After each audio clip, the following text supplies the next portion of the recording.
Hello and welcome to Venkatesh Bhat's இதயம் தொட்ட சமையல். இனி ஒரு ஃபேண்டாஸ்டிக் ரெசிபியோட இன்னைக்கு நான் உங்களை மீட் பண்ணுறது ரொம்ப சந்தோஷப்படுறேன். போன வாட்டி நான் உங்களுக்கு சொன்ன மாதிரி நிறைய பேர் நீங்கள் நிறைய ரெசிபிஸ் கேட்டுட்டு இருக்கீங்க. நானும் ட்ரை பண்ணி நிறைய கமெண்ட் வர்றதுல எது ஹையஸ்ட் வந்துருக்கோ அந்த டிஷ்ஷை செலக்ட் பண்ணி பண்ணிட்டு இருக்கேன். அந்த வகையில் இன்னைக்கு நிறைய பேர் என்கிட்ட கேட்டிருக்கிறது ஒரு வடகறி. இந்த வடகறி வந்து பயங்கர ஃபேமஸ். அடமொழியே இருக்கிறதுக்கு சைதாப்பேட்டை வடகறி அப்படின்னு சொல்லிட்டு. ஸோ அந்த அளவுக்கு அது ரொம்ப ஃபேமஸ். பல படங்களில் பல வருஷமாக வர ஒரு வார்த்தை மெட்ராஸ் கொலோக்கியல் லோக்கலில் வடகறி வந்து அவ்வளோ பாப்புலர். அந்த வடகறிக்கு ரொம்ப ரொம்ப க்ளோசஸ்ட் கம்பேனியன் ஃப்ரெண்டு க்ளோஸ் ஃப்ரெண்டுன்னு பார்த்தா set dosa. So set dosa vadacurry அப்படின்னு சொல்லிட்டா அவன் இட்லி வடகறியை விட பயங்கர க்ளோஸ் ஃப்ரெண்ட் அவன் செட் தோசை. ஸோ அந்த செட் தோசையும் வடகறி எப்படி பண்ணுறது நான் சொல்லி காட்ட போகிறேன். இந்த செட் தோசை வடகறி வந்து நான் சொல்லியிருக்கேன் ஏற்கனவே நிறைய எபிசோடில் சொல்லியிருக்கேன். எங்கள் தேனாப்பேட் சிக்னல் எதிரில் துர்கா லட்சுமி எங்கள் ஹோட்டல் இருந்தது. அங்கே நாகராஜ் மாஸ்டர் ஒருத்தர் நான் அவங்க சொல்லியிருக்கேன். அவர் பண்ணுற வடகறிக்கு வெள்ளசாமின்னு அரவ மாஸ்டர் ஒருத்தர் இருந்தார். அரவ மாஸ்டர் பண்ணுற செட் தோசை மாவுக்கும் நாகராஜ் மாஸ்டர் பண்ணுற வடகறிக்கும் காம்படிஷன் டெய்லி. சாயங்காலம் 4 மணி ஆச்சுன்னா எவன் வின் பண்ண போகிறான்ற மாதிரி இருக்கும். அந்த மாதிரி ஒரு டெட்லி காம்போ. ஸோ அந்த டெட்லி காம்பினேஷனை இன்றைக்கி நான் உங்களுக்கு பண்ணி காட்ட போகிறேன். இந்த வடகறி நான் எங்கள் ஹோட்டலில் எப்படி கற்றுக்கிட்டோம் அதை பண்ணி காட்ட போகிறேன்.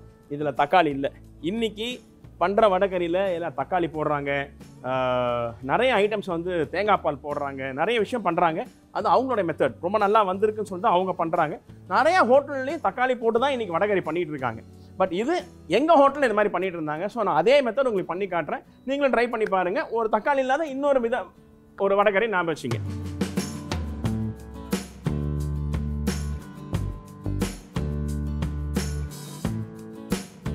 இப்போ இங்கே ஒரு பேன் வச்சுருக்கேன். இந்த பேன் சூடாக இருக்குது. இந்த சூடான பேனில் ஆயில் போடாமல் ஒரு 6-8 கிராம்பு, ஒரு 4-5 துண்டு பட்டை, ஒரு 6-8 ஏலக்காய், அது கூட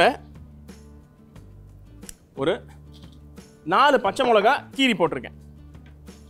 இவங்கள இது மாதிரி இந்த சூடான பேனில் ஆயிலே இல்லாமல் லைட்டாக வருங்க. இது கூட பூண்டு கொஞ்சம் ஜாஸ்தி போட்டுங்க. பூண்டோடைய ஃப்ளேவர் ரொம்ப ரொம்ப இம்பார்ட்டன்ட். இந்த வடகறிக்கு வந்து பூண்டோடைய ஃப்ளேவரும் கசகசா சோம்பு இவங்க 3 பேர் தான் ரொம்ப ரொம்ப இம்பார்ட்டன்ட். பூண்டு, கசகசா, சோம்பு இவங்க 3 பேர் தான் இந்த வடகறியோட எண்டு ப்ராடக்ட்டுக்கு ஃப்ளேவர் கொடுக்க போகிறானுங்க. ஸோ பூண்டு போட்டுட்டேன். அடுத்தது சப்போஸ் 100 கிராம் பூண்டு போட்டால் 60 கிராம் இஞ்சி போட்டுங்க. இஞ்சி கொஞ்சம் கம்மி. ஸோ இஞ்சி, பூண்டு, பச்சை மிளகா, ஏலக்காய், பட்டை, லவங்கம் இது எல்லாத்தையும் போட்டு நல்லா வருங்க. Dry roasting, no oil. அப்படியே சூடான ஒரு பேனில் வறுத்துக்கிட்டே இருங்க. இது கூட 1-2 டீஸ்பூன் சோம்பு, ஒரு கை உடைச்ச கடலை, 1 டேபிள் ஸ்பூன் கசகசா, 2, 4, 5, 8 காஞ்ச மிளகா இவங்க எல்லாரையும் போட்டு இதை நல்லா வருங்க. நல்லா அந்த கசகசா, சோம்பு, பச்சை மிளகா, ஏலக்காய், பட்டை, லவங்கம் இதோட ஃப்ளேவர் எல்லாம் சூப்பராக வரும். இந்த உடைச்ச கடலை கூட அப்படியே ரோஸ்ட் ஆகி நல்ல ஒரு ஸ்மெல், அரோமா. இந்த பஸ் ஸ்டாண்டு பக்கத்துலலாம் போனால் இந்த ரோடு சைடு சால்னான்னுவாங்க, கிட்டத்தட்ட அந்த ஸ்மெல் வரும். ஸோ இதை நல்லா வறுத்துன்னு இருக்கும்போதே கொஞ்சம் கொத்தமல்லி, கொஞ்சம் புதினா,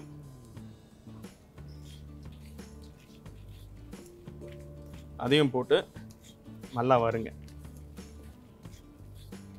இப்போது இது மாதிரி நல்லா ட்ரை ரோஸ்ட் ஆன பிறகு அந்த கசகாலாம் பொரிஞ்சிடும், நல்லா பரபரன்னு பொரிஞ்சிடும். அந்த கசகாசா அந்த பொட்டுக்கடலை இதெல்லாம் பொரிஞ்ச பிறகு இங்கே ஒரு 1/2 மூடி தேங்காவை போட்டு இது மாதிரி ரோஸ்ட் பண்ணிவிடுங்க. இந்த தேங்காவை போட்டுட்டு கேஸ் ஆஃப் பண்ணிவிடுங்க. அந்த சூடுலேயே வந்து தேங்காய் எவ்வளோ ரோஸ்ட் ஆகுதோ அவ்வளோ போதும்.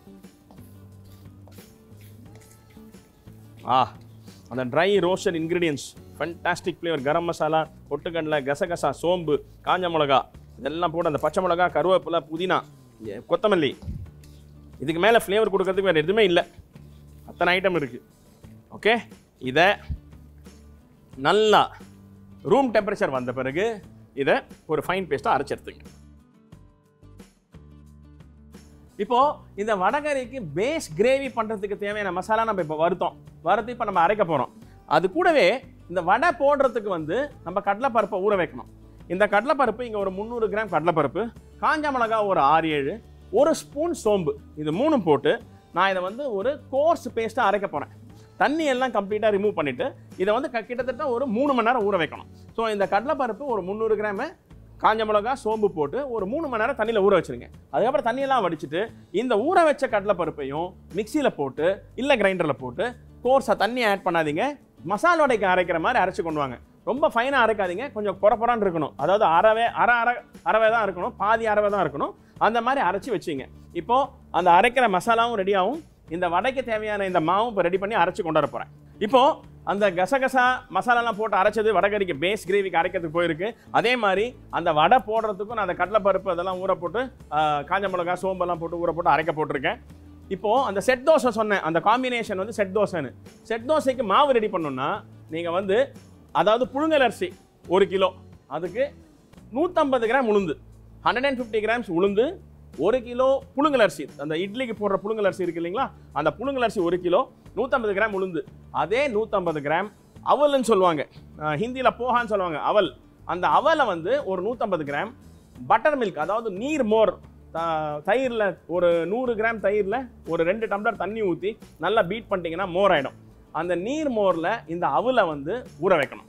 ஒரு 1/4 மணி நேரம் ஊற வச்சிங்கன்னா போதும், அந்த பட்டர் மில்க் அப்படியே அது இழுத்துக்கும், அந்த அவல் இழுத்துக்கும். அந்த அவலையும் எடுத்து இந்த ரைஸில், இந்த சோக்காய் இருக்கிற ரைஸ் இருக்கு இல்லைங்களா, ரைஸு உறந்தால், அதுக்கப்புறம் வெந்தயம், 150 கிராம் உளுந்து, 1 கிலோ அரிசி புழுங்கல் அரிசி, ஒரு 25லேருந்து 30 கிராம், ஒரு 1.5 ஸ்பூன் வெந்தயம், இது 3த்தையும் ஊற வச்சுருங்க. இந்த அவலை வந்து பட்டர் மில்கில் தனியாக ஊற வச்சுருங்க. ஒரு 3 மணி நேரம் 4 மணி நேரம் ஊறட்டும். அந்த உளுந்து நல்லா உபரியாகும். ஒரு 3-4 மணி நேரம் ஊறட்டும். அது ஊறின பிறகு அந்த ரைஸில் இருக்கிற தண்ணியெல்லாம் வடித்து கிரைண்டரில் போட்டு ஒரு ஃபைன் பேஸ்ட்டாக அரைங்க. அதை அரைஞ்சிட்டு இருக்கும்போது இந்த தயிரில் இந்த பட்டர் மில்கில் ஊறிட்டு இருக்கலாம் அவல், அந்த பட்டர் மில்க்லாம் வடித்து ஏதாவது பேலன்ஸ் இருந்ததுன்னா அது யூஸ்வலாக ஊறிடும். அப்படி எதாவது இருந்ததுன்னா கூட அதை வடிச்சுட்டு அந்த அவலையும் அந்த அரிசி உளுந்து வெந்தயம் அரைக்கும் போது அந்த அவலையும் போட்டுருங்க. போட்டு நல்லா ஃபைன் பேஸ்ட்டாக அரைங்க. அதை அரைக்கிறதுக்கும் கிட்டத்தட்ட வந்து ஒரு 1/2 hour ஆகும். கிரைண்டரில் போட்டு தோசை மாவு மாதிரி அரைச்சி வச்சிங்க. அரைச்ச பிறகு கிட்டத்தட்ட ஓவர் நைட் அது ஃபர்மெண்ட் ஆகணும். அதாவது கம்மினா 8 மணி நேரம் அது வெளியில் இருக்கணும். ஒரு எவ்வளோ டேஸ்ட்டுக்கு எவ்வளோ உப்பு நீங்கள் எவ்வளோ அரைக்கிறீங்களோ அதுக்கேற்ற மாதிரி உப்பு போட்டு நல்லா பீட் பண்ணிவிட்டு ஒரு 8 மணி நேரம் வெளியில் வச்சுருங்க. 8 மணி நேரத்துக்கு அப்புறமா அந்த மாவு நல்ல உபரியாக இருக்கும். அதுக்கப்புறமா நான் செட் தோசை போடும்போது அதில் என்னெல்லாம் போட்டு கலக்கணும்னு நான் சொல்கிறேன். இப்போது நான் வந்து இந்த வடை போடுறதுக்கு இந்த கடலைப்பருப்பு இதெல்லாம் வந்து நல்லா அரைஞ்சி வந்துருச்சு. இதை ஒரு பெரிய பவுலில் மாற்றிக்கிறேன். மாற்றி கொஞ்சம் பெருங்காயத்தூள், கொஞ்சம் உப்பு, இது ரெண்டுத்தையும் போட்டு இதை நல்லா மிக்ஸ் பண்ணிங்க. சில பேர் இதில் மிளகாத்தூள் போடுறாங்க, சில பேர் மஞ்சள் தூள் போடுறாங்க, இதிலே வெங்காயம் போடுறாங்க. தப்பு இல்லை, அவங்கவுங்க ரெசிபி அவங்க கற்றுக்கிட்ட முறையில் பண்ணுறாங்க, தப்பே கிடையாது. இது நான் எங்கள் ஹோட்டலில் பண்ணுற விதம்.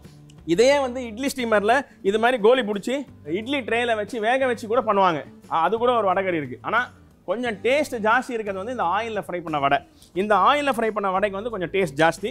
அதனால் நான் உங்களுக்கு ஆயிலில் ஃப்ரை பண்ணதே பண்ணி காட்டுறேன். ஸோ இது மாதிரி இந்த மாவை நல்லா அந்த உப்பு பெருங்காயத்தூள் போட்டு அரைச்சிங்க. இது பாருங்கள் எப்படி அரைச்சிருக்கு பாருங்கள். இந்த மிளகா கூட முழுசாக அரையில் குறைன்னு அரைச்சிருக்கு பாருங்கள். இங்கே நான் எண்ணெய் சூடு பண்ண வச்சுருக்கேன். இந்த சூடான எண்ணெயில் இதை வந்து எப்படியுமே வந்து நம்ம வந்து ஆயிலில் ஃப்ரை பண்ண பிறகு உடைக்க தான் போகிறோம். ஆனால் நான் என்ன பண்ண போகிறேன், இந்த ஷேப்பில் போட போகிறதில்ல, அப்படியே உதிர்ந்து விட்ற போகிறேன். அந்த ஃப்ரை பண்ணதை எடுத்து நான் அப்படியே டைரெக்டாக வடைகறி கறியில் போட போகிறேன். இதை இது மாதிரி எடுத்து இது மாதிரி அப்படியே தோராயமாக போட்டுருங்க.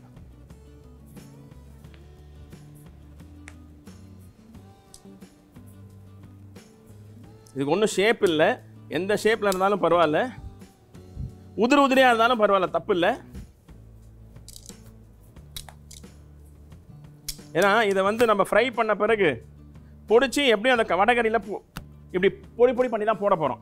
So it doesn't make much of a difference. இது வந்து பயங்கர முருகலாக ஒரு மசாலா வடைக்கு வறுக்கிற மாதிரி வறுக்காதீங்க.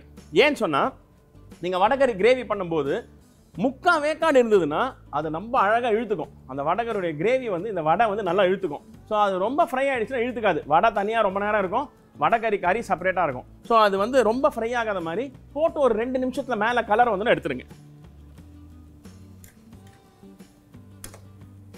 பாருங்க எப்படி ரேண்டமாக இஷ்டத்துக்கு ஒரு ஷேப்பே இல்லாமல் இதை இப்படி ஃப்ரை பண்ணுறோம். ஒரு 2 நிமிஷம் மேலே இருக்கிற அந்த கலர் வந்து கொஞ்சம் ப்ரௌன் ஆன உடனே வெளியே எடுத்துடலாம். அவ்வளோதான், ஓவர். இந்த கலர் வந்தால் போதும். ஏன்னா இது எப்படி வந்து நம்ம வந்து அந்த வடகறி கிரேவியில் போட்டு திருப்பி ஒரு 2 நிமிஷம் அதை பாயில் பண்ண போகிறோம். அப்போ இதை நல்லா வெந்துடும். இது மாதிரி நீங்கள் உதுராக போட்டிங்கன்னா என்ன பெனிஃபிட்னா அந்த சின்ன சின்ன பீஸ்லாம் நல்லா முருகலாக குக் ஆகிடும். இந்த பெரிய பெரிய பீஸ்லாம் வந்து கொஞ்சம் சாஃப்டாக இருக்கும். ஸோ வடகறிக்கு வந்து ஒரு நல்ல டெக்ஸ்சர். சில பீசஸ் வந்து முருகலாக வரும், சில பீசஸ் வந்து சாஃப்டாக நல்லா ஊறி போய் சூப்பராக இருக்கும். இதில் போட்டுருங்க. இதுவே வந்து நீங்கள் நல்லா டார்க்காக ஃப்ரை பண்ணிங்கன்னா, நல்லா கிறிஸ்பியாக ஃப்ரை பண்ணிங்கன்னா ஒன்றுமே வேண்டாம், காஃபி டைமில் இதே கொடுக்கலாம். இதே ஒரு ஃபென்டாஸ்டிக் ஸ்டார்டர். அப்படி முருகலா அந்த பெருங்காயம், காஞ்ச மிளகா, சோம்பு ஃப்ளேவரில் ஒரு செம்ம வடை. வாணிமஹால் பக்கத்தில், டி நகர் வாணிமஹால் பக்கத்தில் ஒரு சுண்டல் விற்பாங்க. இப்போ இல்லை, நான் சொல்கிறது 25 வருஷம் முன்னாடி. சுண்டல், வடை, உருளைக்கிழங்கு போண்டா, புதினா சட்னி. நாங்கள் ஸ்கூல்லேருந்து படிச்சுட்டு வரும்போது பஸ்ஸு காசை மிச்சப்படுத்திட்டு அங்கே போய் ஒரு பிளேட் சுண்டல் வடை திருட்டுத்தனமாக சாப்பிட்டு வரோம். தெரிஞ்சதுன்னா வீட்டில் உதப்பாங்க, ஏன்னா அங்கே போய் ரோட் கடையில் சாப்பிட்டுட்டு இருக்கிற அப்படின்னு. ஆனால் அந்த மாதிரி டேஸ்ட் நான் இது வரைக்கும் மசாலா வடை சாப்பிட்டதே இல்லை. சுண்டல் போடுவாங்க, 4 வடையை அப்படி மேலே க்ரஷ் பண்ணி போடுவாங்க, ஒரு தண்ணியாக ஒரு புதினா சட்னி இருக்கும், அதை மேலே ஒரு 1.5 கரண்டி போட்டு ஒரு பிளேட்டில் கொடுப்பான், ஒரு ஸ்டெயின்லெஸ் ஸ்டீல் ஸ்பூன் போட்டு. மகனே அவுட்ரா அந்த மாதிரி இருக்கும். ஸோ அது மாதிரி இது வந்து ஒரு ஃபென்டாஸ்டிக் ஸ்டார்டர். நீங்கள் காஃபி டைமில் இதே வந்து ஒரு ஸ்டார்டராக சர்வ் பண்ணலாம். இப்போது வடைக்கறிக்கு வேண்டிய வடை ரெடி ஆகிடுச்சு. ஓகே, இப்போது கறி பண்ணலாம். நம்ம வடைக்கறிக்கு அந்த கசகசா தேங்காய்லாம் போட்டு அந்த பேஸ்ட் ரெடியாக இங்கே அரைச்சி வச்சுருக்கேங்க. அந்த வடைக்கறிக்கு வேண்டிய வடையும் ரெடி ஆகிடுச்சு. இப்போது அந்த கிரேவி பண்ண போகிறோம்.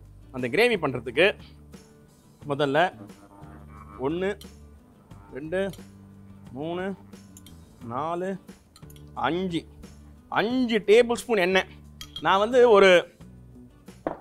ஒரு இந்த மாதிரி பாத்திரத்தில் ஃபுல்லாக வடைக்கறி பண்ண போகிறேன். இதில் அவங்கவுங்க வீட்டில் எத்தனை பேர் எவ்வளோ பேர் சாப்பிடுவீங்கன்னு எனக்கு தெரியாது. எங்கள் வீட்டில் வந்து இது வந்து ஒரு 6-7 பேர் சாப்பிட்லாம். 6-7 பேர் சாப்பிட்ற அளவுக்கு வடைக்கறி வரும். ஸோ இந்த பவுலில் பண்ணுறதுக்கு நான் ஒரு 5 டேபிள் ஸ்பூன் எண்ணெய் ஊற்றிருக்கேன். இந்த எண்ணெயில் முதல்ல சும்மா ஒரு 2 துண்டு பட்டை, 2 கிராம்பு, இதெல்லாம் இதில் பேஸ்ட்டில் இருக்குது, பட் சும்மா அந்த ஃப்ளேவருக்காக ஒரு 4 ஏலக்காய். அதுக்கப்புறமா ஒரு டீஸ்பூன் சோம்பு, காஞ்ச மிளகா 4 ஒரு கொத்து கருவேப்பிலை. அந்த கருவேப்பிலை பொரிஞ்ச உடனே வெங்காயம். நான் இங்கே வந்து 2 மீடியம் சைஸ் வெங்காயம் வச்சுருக்கேங்க. அந்த 2 மீடியம் சைஸ் வெங்காயத்தை போட்டு ஸ்லைஸ் பண்ணியிருக்கேன். அந்த மீடியம் சைஸ் வெங்காயத்தை ஸ்லைஸ் பண்ணி இங்கே போட்டிருக்கிற எல்லா இன்க்ரீடியன்ஸ் கூட போட்டு இதை நல்லா ஃப்ரை பண்ணுறேன். அந்த வெங்காயம் வந்து நல்லா ரோஸ்ட் ஆகணும். உங்களுக்கு வெங்காயம் வந்து சீக்கிரமாக கலர் வரணும், கோல்டன் ப்ரௌன் கலர் சீக்கிரமாக வரணும்னா கொஞ்சோண்டு உப்பு போடுங்க, கொஞ்சம் சீக்கிரமாக கலர் வந்துடும். நான் இதில் இஞ்சி பூண்டு விழுது போடலை. கொஞ்சம் இஞ்சி பூண்டு ஃப்ளேவர் பிடிச்சவங்க இஞ்சி பூண்டு விழுது போட்டுக்கலாம். இந்த ஸ்டேஜில் இஞ்சி பூண்டு விழுது போட்டு ப்ரௌன் ஆனியன் நல்லா கோல்டன் ப்ரௌன் கலர் வர வரைக்கும் அந்த இஞ்சி பூண்டையும் இந்த வெங்காயத்தையும் நல்லா வறுக்கலாம். நான் இங்கே இஞ்சி பூண்டு போடல, ஏன்னா இந்த பேஸ்ட்டில் இஞ்சி பூண்டு இருக்குது. இந்த வெங்காயம் நல்லா சக்குலண்ட்டாக ஜூஸியாக குக் ஆகணும்.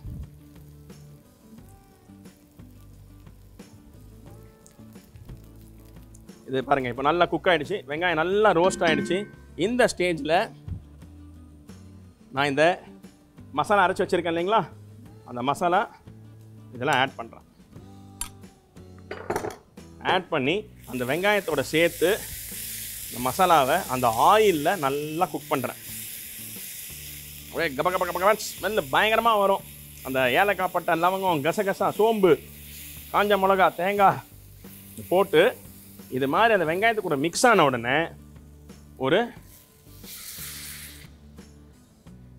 4 டம்ளர் தண்ணி, ஏன்னா இது ரொம்ப திக்காக இருக்கும், அதனால் நல்லா ஒரு 4-5 டம்ளர் தண்ணி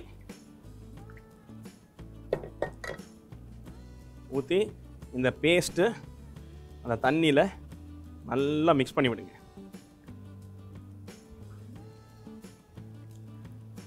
தக்காளி ஆட் பண்ணுறவங்க இந்த பேஸ்ட்டை போடுறதுக்கு முன்னாடி வெங்காயம் அந்த இஞ்சி பூண்டு விழுது போட்டிங்கன்னா வெங்காயம் இஞ்சி பூண்டு குக்கானோன்னா தக்காளி போடலாம். பட் நான் எங்கள் ஹோட்டலில் கற்றுக்கிட்ட மெத்தடுன்னு சொல்கிறவங்க கிட்ட எங்கள் தேனாம்பேட் துர்கா லஞ்ச் ஹோமில் நாங்கள் தக்காளி போட மாட்டார் நாகராஜ் சார். அதனால் நான் உங்களுக்கு அந்த ரெசிபி பண்ணிங்கன்னா அதையே கற்றுக்கிட்டனால எனக்கு தக்காளியே போட கை வராது. பட் இப்போ நிறைய பேர் தக்காளி போடணும்னா நீங்கள் கண்டிப்பாக கமெண்ட்ஸில் கேட்பீங்க, சார் தக்காளி போடலாமான்னு கேட்பீங்க. போடுறதா இருந்தால் வெங்காயம் போட்டு வெங்காயம் வதங்கணும்னா போட்டுருங்க. இந்த தண்ணி ஊற்றியாச்சு. இப்போ கொதி வரப்போகுது. கொதி வர நேரத்தில் 1 டீஸ்பூன் மஞ்சள் தூள், அதுக்கப்புறமா கலருக்காக நாங்கள் வந்து இந்த தேகி மிர்ச் பவுடர் இருக்கு இல்லைங்களா, காஷ்மீரி சில்லி பவுடர்னு சொல்லுவோம். நாங்கள் வந்து அதை வந்து காரத்துக்காக போடுறது. ஏன்னா காரத்துக்கு வந்து காஞ்ச மிளகா பச்சை மிளகா போட்டு அந்த பேஸ்ட் பண்ணியாச்சு, அதுலேயே காரம் இருக்கும். பட் கலருக்காக இந்த காஷ்மீரி சில்லி பவுடர் ஒரு 1.5 ஸ்பூன், டீஸ்பூன் தான் போட்டிருக்கேங்க, 1.5 டீஸ்பூன் காஷ்மீரி சில்லி பவுடர் போட்டிருக்கேன் அந்த கலருக்காக. அது கூட ஒரே 1 டீஸ்பூன் மஞ்சள் பொடி போட்டிருக்கேன். போட்டு இதை நல்லா மிக்ஸ் பண்ணி விட்டுருங்க. பாருங்கள், இது அப்படியே அந்த கிரேவி வந்து நல்லா கத கத கதக்கு தான் கொதிக்கும். கொதிச்சு அந்த கலர், வடகறி கலர் பாருங்கள், ஆரஞ்சிஷ், எல்லோயிஷ், க்ரீனிஷ், ப்ரௌனிஷ், 4 இஷ் இருக்குது இதில். இது நல்லா கொதிக்கும் போது இந்த வடகறிக்கு தேவையான உப்பு அதையும் போட்டு இவன் நல்லா பச்சை ஸ்மெல் போகிற வரைக்கும் இவனை கொதின்னு கொதிக்க விடுங்க. இது நல்லா சீக்கிரமாக திக்காயிடும். எதுக்குன்னா இதில் கசகசா இருக்குது, அப்புறம் தேங்காய் இருக்குது. ஸோ இது ரெண்டும் சேர்ந்து இந்த கிரேவி வந்து சீக்கிரமாக திக்காயிடும். அதனால தான் நான் வந்து ஒரு 5 டம்ளர் தண்ணி ஊற்ற சொன்னேன். இந்த பச்சை ஸ்மெல் போய் அந்த அரோமா வரணும், அந்த ஸ்டேஜ் வரைக்கும் இது குக் ஆகணுன்றதுக்காக கொஞ்சம் ஜாஸ்தி தண்ணி ஊற்றி இதை நல்லா கொதிக்க விட்டுட்ருக்கோம். பாருங்க, கொஞ்சம் கொரான்னு அங்கங்கே திப்பியாக தெரிகிற மாதிரி. வெங்காயம் நான் வந்து 2 வெங்காயம் தான் போட்டிருக்கேன்.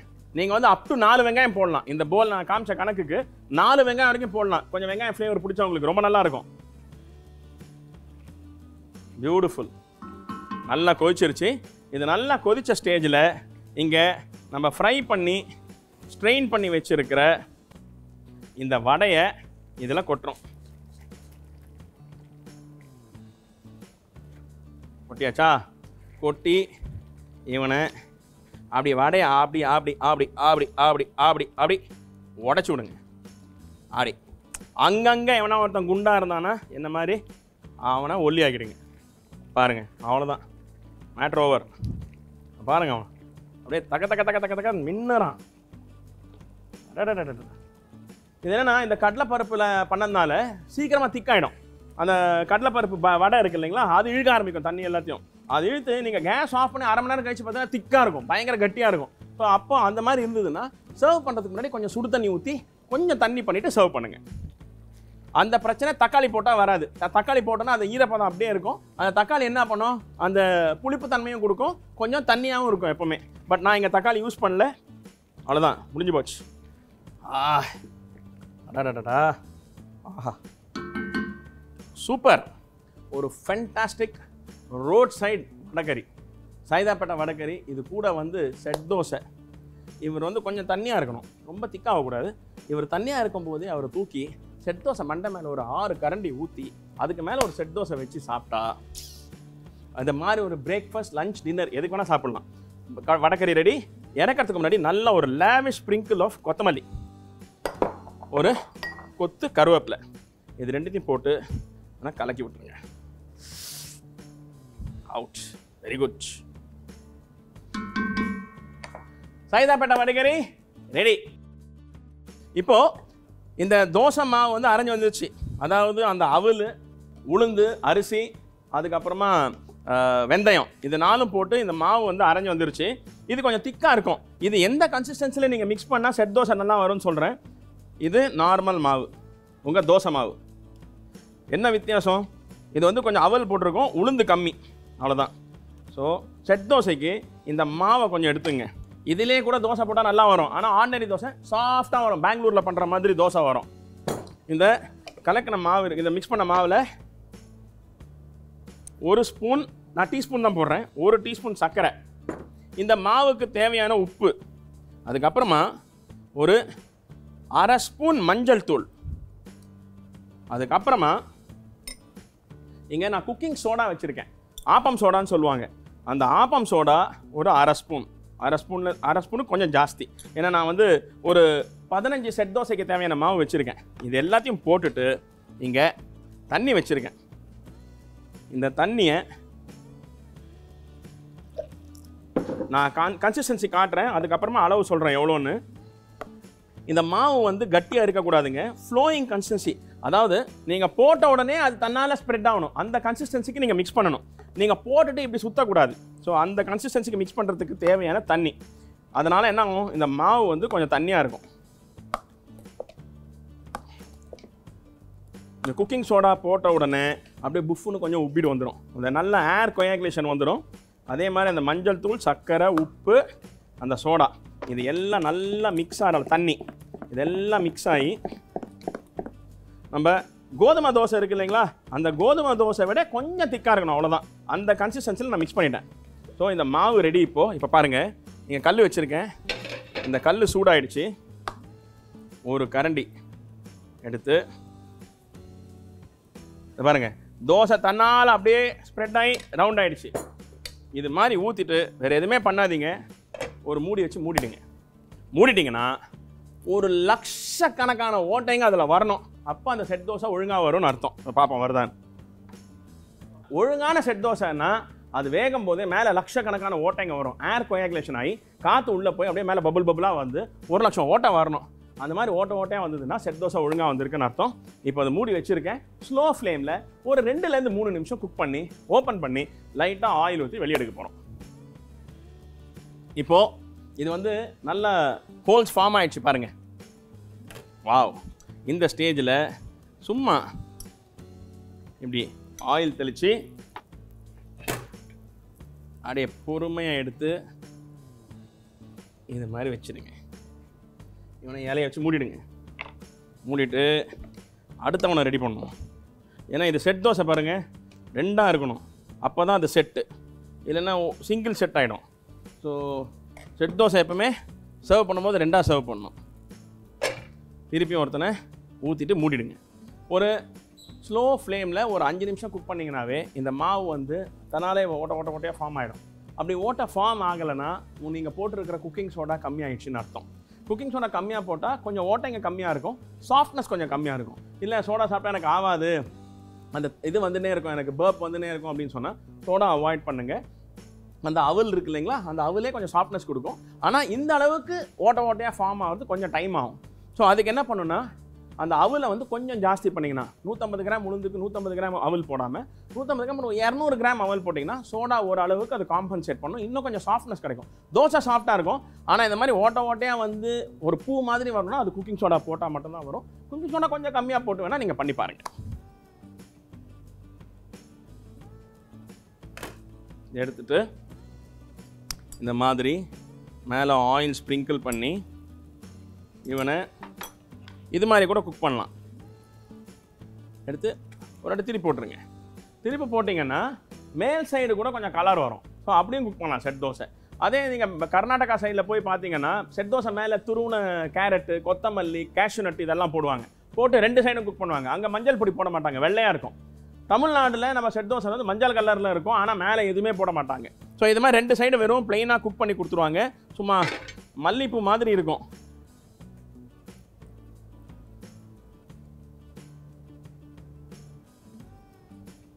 அவ்வளோதான். எப்படி இருக்குது தெரியுமா? நீங்கள் தொத்து பார்த்தீங்கன்னா உங்களுக்கு தெரியும், அப்படியே பூ மாதிரி இருக்குது, ஃப்ளஃபியாக இருக்குது, அவ்வளோ சாஃப்டாக இருக்குது இந்த தோசை. இந்த செட் தோசைக்கு இது மாதிரி ஒரு போல் நிறைய வடைகறி. இந்த வடைகறி வந்து ஆக்சுவலாக வந்து நான்வெஜ்ஜுக்கு ஒரு சப்ஸ்டியூட். பக்கா நான்வெஜ் மசாலா, கசகசா, சோம்பு, பட்டை, ஏலக்காய், லவங்கம், இஞ்சி பூண்டு எல்லாம் போட்டு ஒரு பக்கா மட்டன் குழம்புக்கு தேவையான மசாலா இதில் இருக்குது. செட் தோசையை வச்சு அப்படி சர்வ் பண்ணிங்கன்னா சைதாப்பேட்டை வடைகறி, புட்டாம்பாறு கிரிகிரி, ஒரு fantastic vada curry with set dosa just for in Venkatesh Bhat's Idhayam Thotta சமையல். என் ஸ்டைல் வடைகறி பண்ணி பார்த்து என்ஜாய் பண்ணுங்க.